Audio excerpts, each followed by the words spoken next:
Olá, professor, boa noite. Nós estamos aqui hoje para gravar nosso seminário de Teoria da Literatura 3. Nós vamos fazer a análise do poema, da peça O Fim, de Antônio Patrício. Nosso grupo é composto por mim, Selma, pela Ana Júlia, Laís, Lana e Luiz Felipe. Como eu disse, nós vamos analisar a peça de Antônio Patrício. Antônio Patrício, ele foi um escritor e diplomata, formado em medicina. Ele, em decorrer do curso dele, ele escreveu um livro intitulado Oceano, mas o que o tornou conhecido, reconhecido, foi a peça O Fim. E nessa peça, ele meio que previu a queda do regime monárquico. Então, o que levou ele a ter um reconhecimento muito grande como escritor. E aqui a gente mostra uma imagem, né, da capa da obra, e no cantinho aqui a gente disponibiliza um link para acessar o vídeo dessa peça, tá bom? Vamos começar, então, a análise pela fábula. A Rainha Velha é uma figura enlouquecida pelo luto e pela desilusão. É a personagem principal. Sua loucura e sofrimento reflete a dor de uma nação inteira. A peça explora seu estado mental e emocional, enquanto ela tenta lidar com a perda e a desintegração de sua família e do próprio regime monárquico. Então, a fábula, ela é um pequeno resumo do que vai se tratar a peça toda. Nesse contexto, a Rainha Velha, ela é uma das personagens principais e relata sobre o luto que ela vive, né? Pela perda do filho e do neto. Ela enlouquece, e em meio a esse processo de perda, de drama familiar, ela também começa a queda do regime monárquico, a qual eles estão acostumados. Então, todo o contexto favorece essa loucura que ela passa, esse drama na vida dela. Então, todo o contexto ali, as pessoas ao redor, acaba também vivendo um momento de tentando fazer com que ela não sofra tanto, acaba vivendo numa situação de um teatro, praticamente, né? E aceitando aquela loucura dela e alimentando aquela loucura, aquela vivência de faz de conta, de uma peça mesmo, que eles criam para fugir dessa realidade, que, além da desintegração da família, é a queda do próprio regime. Na intriga, aqui na exposição, há um momento de exposição, quando o ministro tem a conversa separada com a condessa, Aya, na qual ele revela o verdadeiro estado do reino e todo o caos que está por vir. No caso, a situação da invasão, da queda mesmo do regime monárquico, né? E aqui a Aya, a condessa, ela está como Aya, porque, como eu falei, eles vivem como se fosse num teatro, numa peça, dentro da vida real deles. Acompanha toda a loucura da Rainha Velha, e aí eu vou ler um pouquinho do trecho da peça para entender melhor aqui. A Aya. Não é então verdade que havia uma agitação, um movimento, e os homens de talento e de energia? Estancaram-se então todas as fontes? O ministro. Um ou outro de valor vive isolado, com a sua ração de desprezo e de impotência. Partiram os remos nas mãos de muitos que quiseram lutar contra a maré. de quando em quando, no povo, um ou outro gesto, como de alguém que está para despertar, mas acaba por se voltar para o outro lado. Maré pobre. A aia. Tudo perdido, então? O ministro. Tudo. As nossas palavras agora são tão inúteis como um neurológio. A aia. Então as esquadras, o ministro completando, entram naturalmente. Entram naturalmente, como em sua casa. É um pretexto para uma revista naval de ostentação. Isso é tão certo que um dos embaixadores não partiu para assistir o desembarque. Quer gozar este espetáculo inédito de um povo. Então, a intriga aqui, ela fala sobre a situação do regime em que eles estão vivendo, né? A queda da monarquia, a situação desesperadora da rainha. E já no nó,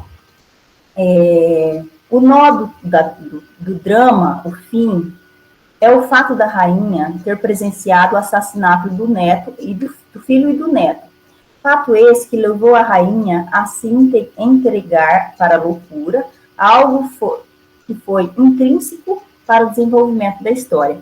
Então, o nó é, a partir desse momento, que a rainha perde o filho e o neto assassinado, ela entra em decadência.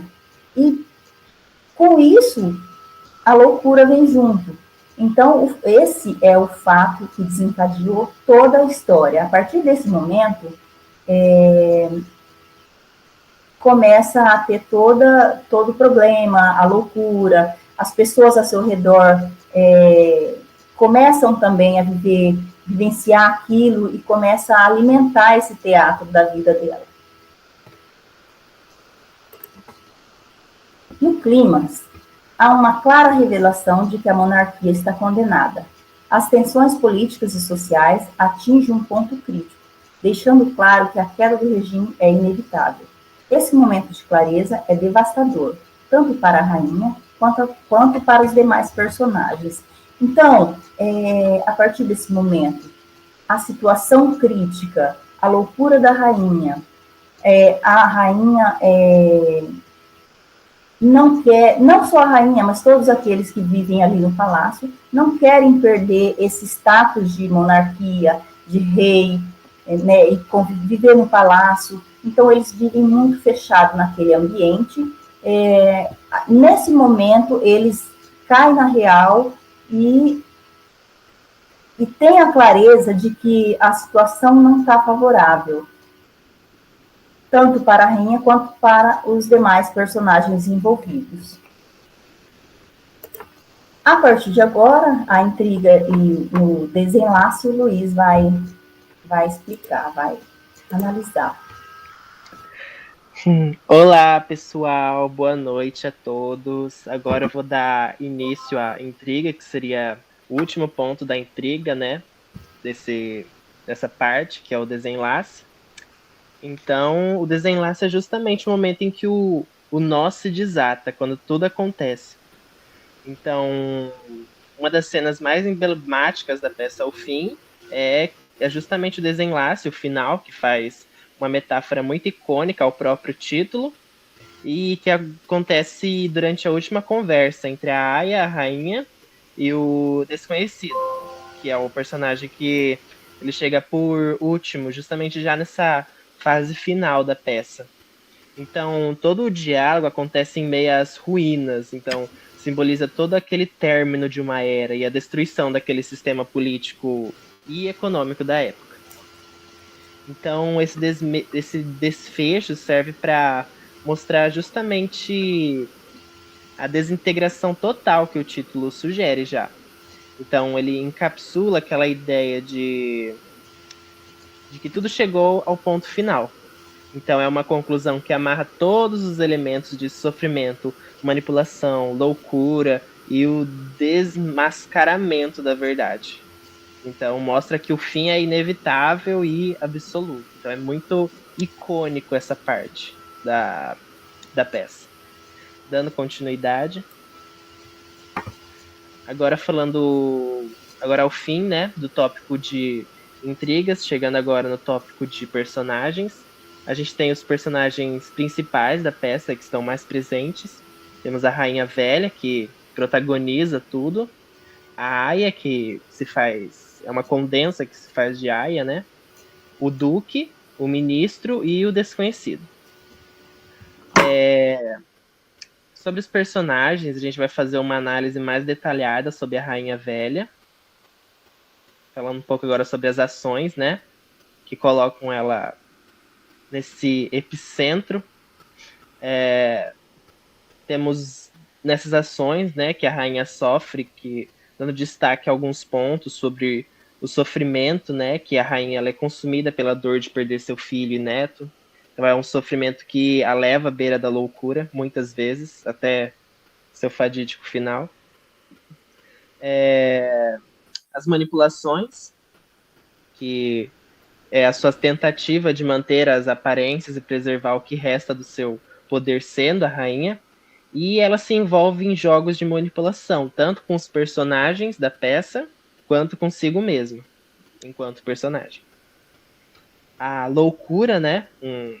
Uma parte muito importante, que é a loucura da rainha é um reflexo total do seu desespero e da desintegração de tudo que ela conhecia.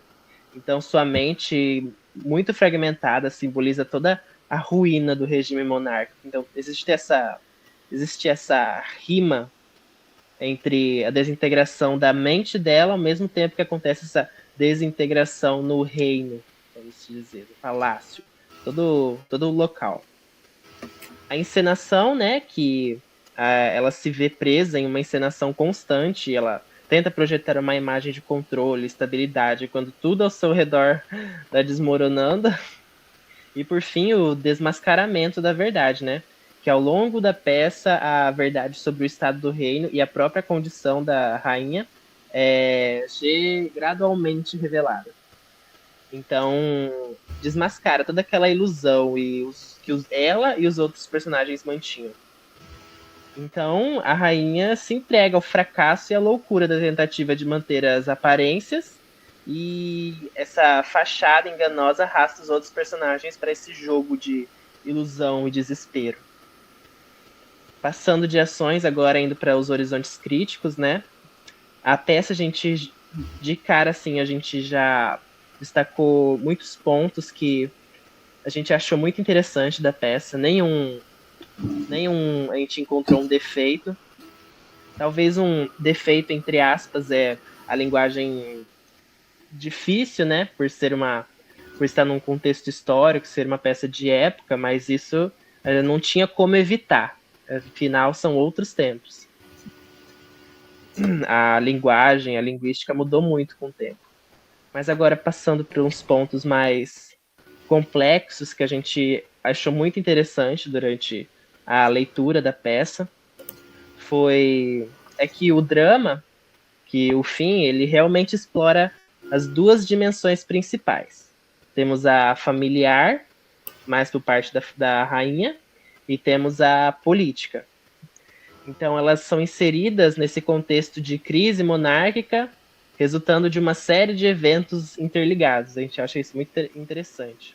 Então, na parte da família, né, novamente, a gente vê que a rainha está lidando com a perda devastadora do filho e neto. Então, existe essa desintegração da sua família. E já na parte política, o reino está enfrentando tensões e conflitos que refletem essa instabilidade do regime monárquico. Então, é uma outra forma de ver essa dimensão. Né? São os momentos que a gente percebe essas duas dimensões interligadas na peça. Então, e outro tema muito interessante é o fato de ser uma peça histórica. Então, a narrativa se assemelha aos eventos históricos reais, onde o antagonismo entre as classes sociais desempenha esse papel crucial durante a montagem da peça. Então, durante períodos de crise, como quedas de monarquias, as tensões entre diferentes classes sociais frequentemente se intensificam.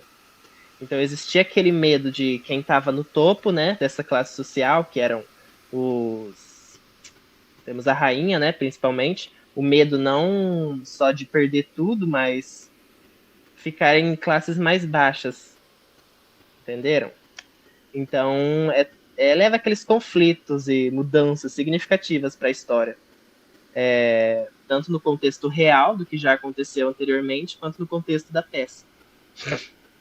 Então, a peça ela não só dramatiza a desintegração de uma família real, mas também reflete as complexas dinâmicas sociais e políticas que podem levar ao colapso de um regime inteiro. Então, a peça ela retrata isso bem, quase que desenhando todo esse colapso acontecendo lá. Outro ponto muito interessante, agora falando sobre o cenário da peça, né? Então, existe esse uso do palácio, que eu diria que é uma metáfora muito poderosa. Então, não representa apenas o centro do poder monárquico, mas também o espaço fechado, que reflete as mentes fechadas dos personagens. Então, a tensão entre elas se intensifica nesse ambiente que é claustrofóbico, palavra difícil, e simboliza essa rigidez, essa resistência à mudança, que inevitavelmente iria acontecer futuramente. Agora, dentro do palácio, as personagens elas estão isoladas do mundo exterior. O que está acontecendo no reino? Eles estão fechados no palácio, o que amplifica a sensação de que o confinamento e a incapacidade de fugir de lá. Então, essas ilusões e as manipulações vão acontecendo lá dentro, sem ter ideia do que está acontecendo na parte exterior. Então, esse reino, ele, como eu já falei anteriormente, ele fecha os personagens e eles não sabem o que está acontecendo fora. Tanto que quando eles descobrem é um caos. É o ápice da loucura. Então, essa falta de abertura e a resistência ao diálogo leva à desintegração, tanto pessoal quanto política. Novamente, essa rima interligada na história. E é justamente uma metáfora. Esse palácio é uma metáfora das mentes fechadas e destaca a tragédia de uma liderança que não consegue se adaptar ou evoluir. Então resulta inevitavelmente no fim do regime. Novamente trazendo o título, O Fim. Então é uma estrutura que dialoga de forma interessante com os temas centrais da peça e reforça a mensagem de que a falta de flexibilidade e compreensão pode levar à ruína. E é isso, pessoal. A gente achou muito interessante. E são coisas a se pensar sobre a peça. Não foi apenas uma peça, ela tinha algo a trazer. Como toda e qualquer obra. Agora, aqui as referências bibliográficas necessárias durante a nossa análise. E muito obrigada a todos, pessoal. Obrigada, professor. Boa noite. Ou sei lá que hora estão assistindo.